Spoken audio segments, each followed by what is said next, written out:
RDC. Les Wazalendo libèrent Kivuye, la bataille décisive du Masisi.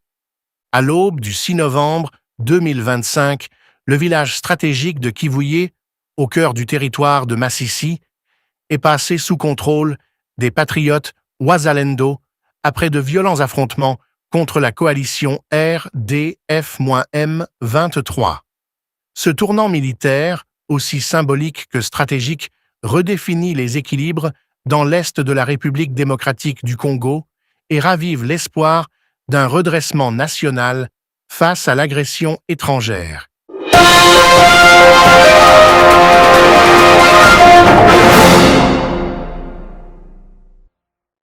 Chers auditeurs d'Africa Flashes, bonjour et bienvenue dans cette édition spéciale où nous plongeons au cœur d'un événement majeur qui secoue le Nord Kivu et résonne jusque dans les couloirs du pouvoir à Kinshasa.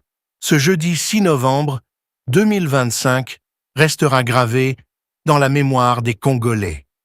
Le village de Kivuye, localité stratégique du territoire de Masisi, vient de tomber sous le contrôle des patriotes Wazalendo après des heures d'affrontements intenses contre la coalition RDF-M23. Les combats, d'une rare intensité, ont éclaté dès la nuit de mercredi et se sont poursuivis jusqu'au matin, marquant un tournant dans la résistance nationale. À 7h35 précises, selon des sources locales, les drapeaux des Wazalendo du mouvement ANCDH, dirigé par Jean-Marie Bonanné, flottaient sur les hauteurs de Kivuye, dans la chefferie de Bachali. Les tirs, encore sporadiques en périphérie, confirmaient une victoire acquise de haute lutte. Pour comprendre la portée de cet événement, il faut mesurer l'importance stratégique de Kivuye. Ce village contrôle l'axe de Luanga vers Pinga, une route clé reliant plusieurs zones de déploiement militaire et de ravitaillement. En d'autres termes, qui tient Kivuye contrôle la respiration logistique de toute la région.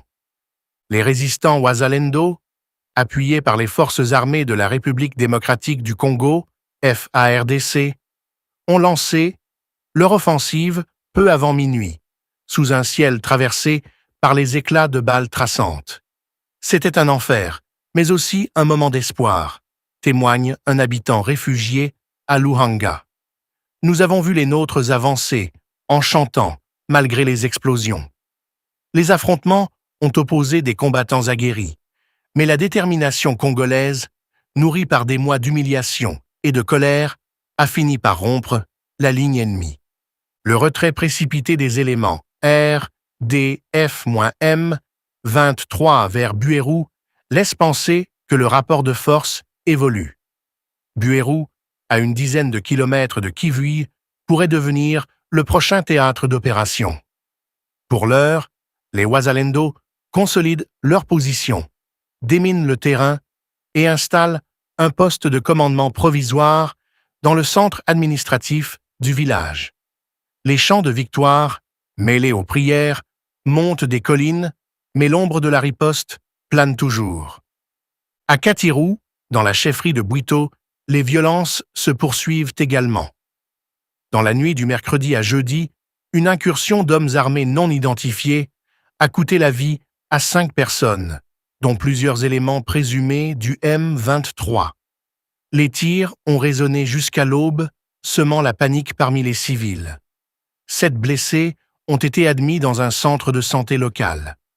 Selon des témoignages recueillis sur place, les assaillants auraient attaqué une base du M23 avant de disparaître dans la forêt. Cet épisode illustre la volatilité extrême du front nord, où chaque village est à la fois champ de bataille et sanctuaire de souffrance.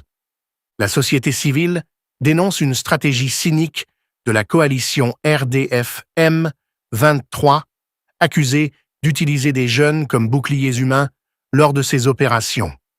C'est une tragédie silencieuse, confie le président de la jeunesse locale sous anonymat. On enrôle des mineurs, on les pousse au front et on parle ensuite de résistance populaire. Ce n'est pas la résistance, c'est le sacrifice forcé d'une génération. Ces accusations, récurrentes depuis des mois, confirment la dérive d'un mouvement qui se prétend rebelle, mais agit comme un instrument d'influence étrangère. Sur la route de Munanzale, les combats continuent. Les Wazalendo, eux, avancent avec prudence, conscients que chaque victoire tactique doit être consolidée par une présence humaine et communautaire. À Kivuyi, dès la reprise du village, ils ont aidé à évacuer les blessés et sécuriser les points d'eau. Un signe que leur objectif dépasse la simple reconquête militaire. Il s'agit de restaurer la vie. Pendant ce temps, dans le haut plateau de Minembwe, les échos de la guerre résonnent à nouveau.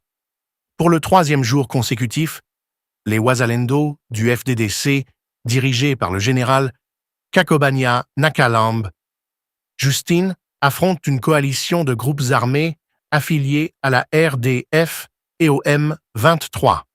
Ces affrontements, concentrés dans le secteur du Tombé et de Minga, témoignent d'une intensification du front sud.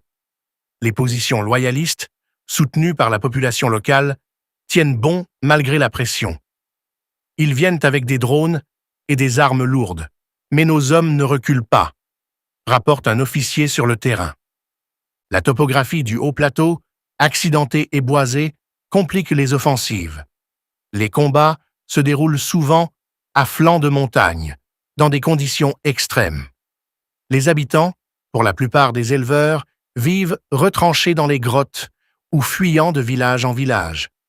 Le conflit, pourtant localisé sur la carte, engloutit des vies entières et bouleverse les équilibres communautaires.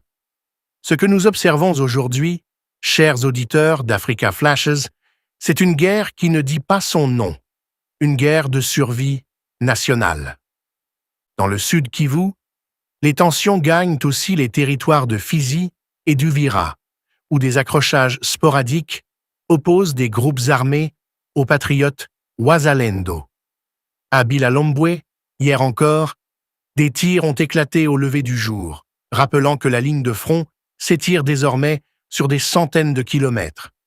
Malgré les appels au cessez-le-feu lancés par certaines chancelleries occidentales, la réalité du terrain reste celle d'une lutte asymétrique où les Congolais défendent, mètre par mètre, leur souveraineté territoriale.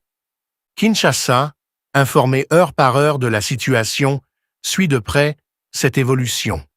Le président Félix Tshisekedi, tout juste arrivé au Brésil pour participer à la COP30, a déclaré avant son départ que la résistance du peuple congolais est un devoir sacré.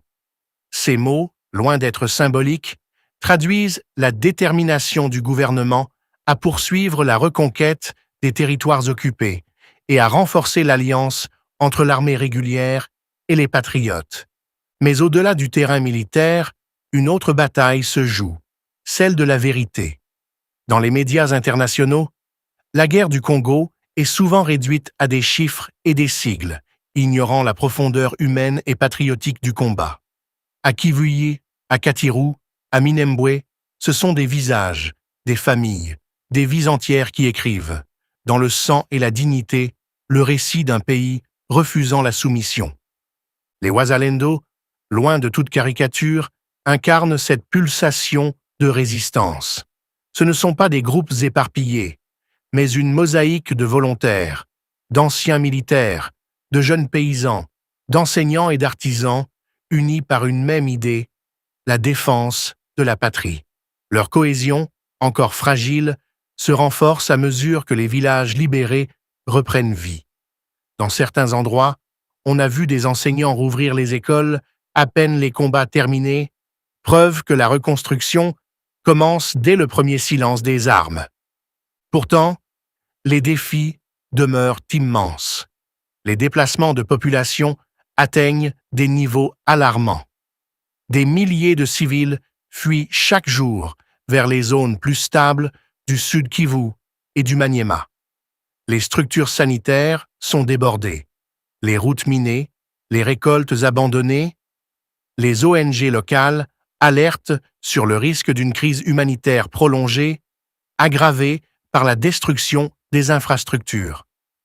Mais dans la douleur, une vérité émerge. La RDC apprend à compter sur elle-même. Cette guerre, que beaucoup pensaient perdue d'avance face à l'appareil militaire rwandais, révèle au contraire la capacité d'un peuple à se réinventer. Chaque victoire, aussi petite soit-elle, porte le poids de siècles de résistance et de résilience.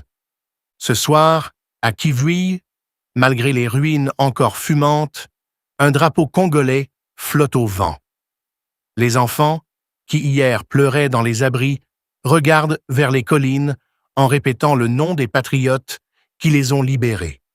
Dans le tumulte de la guerre, un sentiment d'unité renaît, celui d'une nation qui refuse de mourir debout. Chers auditeurs d'Africa Flashes, la bataille de Kivui n'est pas seulement une nouvelle dans le flot des informations, c'est un symbole. Le symbole d'un Congo qui se relève, d'un peuple qui choisit la dignité plutôt que la peur, d'une terre qui refuse d'être vendue ou envahie. Et tant que des hommes et des femmes comme ces Wazalendo tiendront la ligne, la République démocratique du Congo continuera à écrire, avec courage et foi, son histoire de liberté. Restez connectés sur Africa Flashes pour suivre l'évolution de la situation sur tous les fronts du Nord et du Sud Kivu.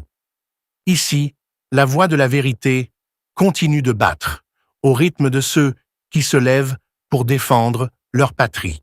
La pluie diluvienne qui s'est abattue dernièrement à Kinshasa a occasionné des inondations des grandes artères de la ville et a endommagé les travaux de voirie en pleine réhabilitation. Pour se rendre compte des dégâts, le ministre des Infrastructures et Travaux publics, John Banzalunda, accompagné du ministre Eliezer Tambwe et du ministre provincial des Infrastructures Mulumba, s'est rendu au boulevard Triomphal et les environs où les eaux de ruissellement ont endommagé les travaux de désengorgement et de construction de nouveaux ponts sur ces sites. Le constat fait par les ministres est que les constructions anarchiques sont à la base des bouchages des caniveaux et des collecteurs. Ils comptent prendre des mesures idoines pour la démolition de ces constructions anarchiques.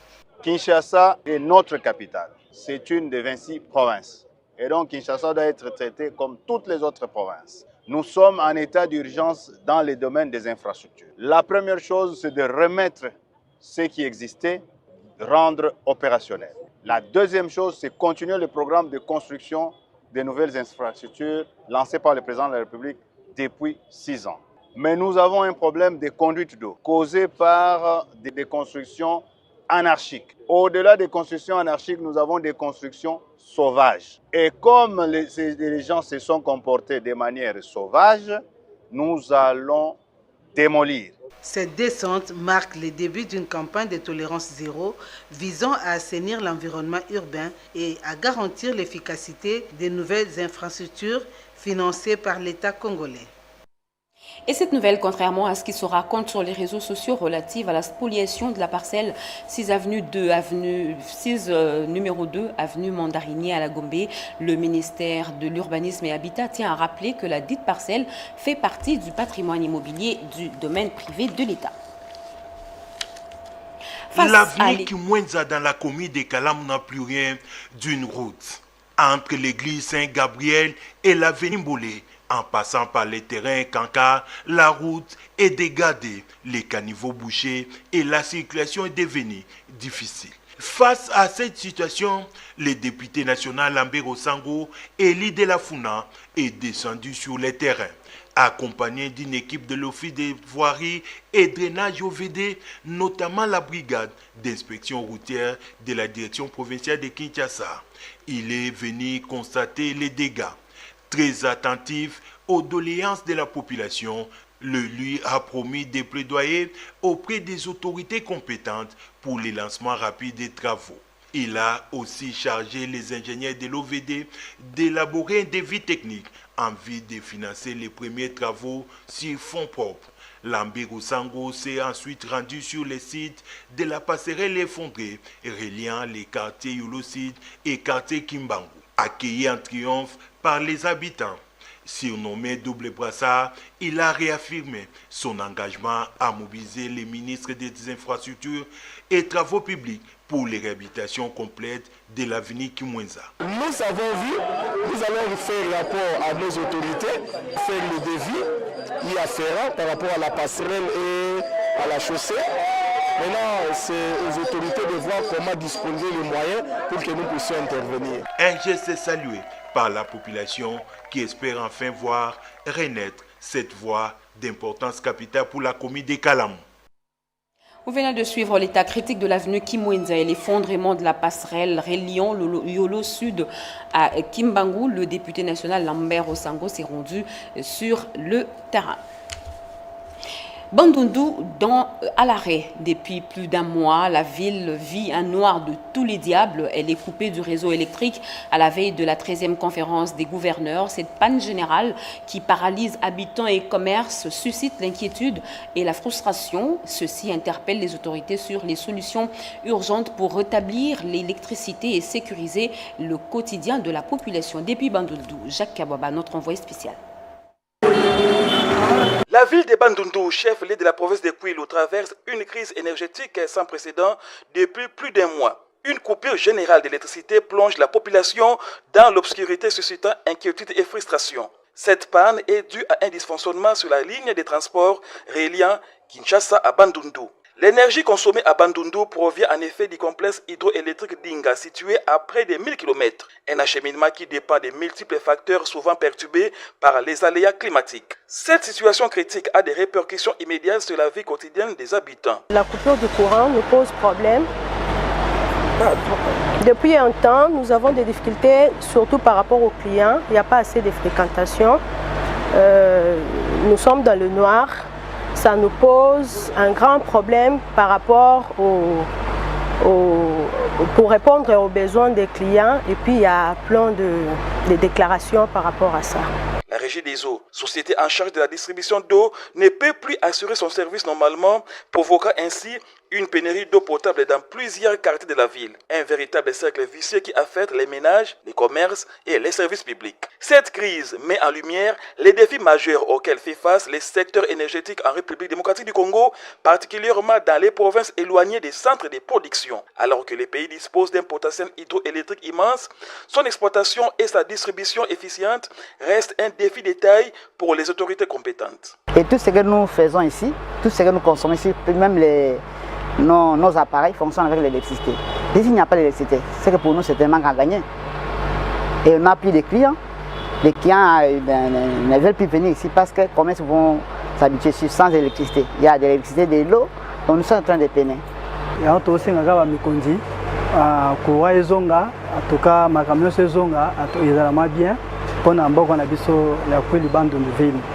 Entre-temps, les habitants de Bandundu doivent composer avec cette situation difficile, espérant chaque jour voir la lumière revenir dans leur foyer. Une attente qui pour beaucoup devient de plus en plus pesante au fil des heures. La question qui se pose désormais est celle de la mise en place des solutions pérennes pour éviter que de telles crises ne se reproduisent à l'avenir. Nous venons de l'apprendre, cette panne est due au vol de 3 pylônes électriques de la SNEL qui alimentent les 3 provinces du Grand Bandundu.